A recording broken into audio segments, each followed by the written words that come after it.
তাহলে আমার লেখা এই বইটি নাও, শয়তান ধরার গর্জন। এই বইটি নেওয়ার সাথে সাথেই তোমার জীবনে থাকবে না কোনো অর্জন। আমি কথা দিয়ে কথা রেখেছি, শয়তান আসেনি তো ফিরে। আমি শয়তান তাড়ানো গল্প লিখেছি আমার সারাটি জীবন ধরে।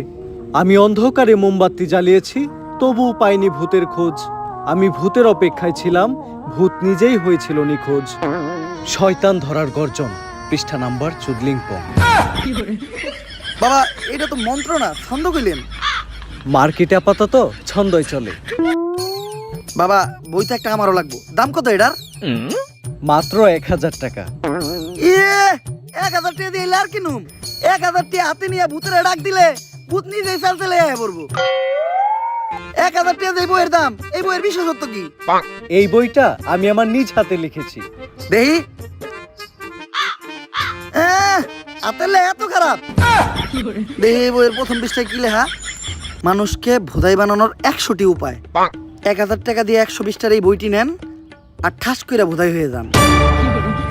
এখন সফল হইতে গেলে তো এই বইটা লাগবেই, তো এই বইটা আমি নিয়ে গেলাম। বইয়ের টাকাটা? ওইটা আমি হোয়াটসঅ্যাপে পাঠাই দিব। গুরু, আজকের থেকে আপনার লেখা এই বইটা পইরাই আমার শয়তান ধরার যাত্রা করলাম শুরু।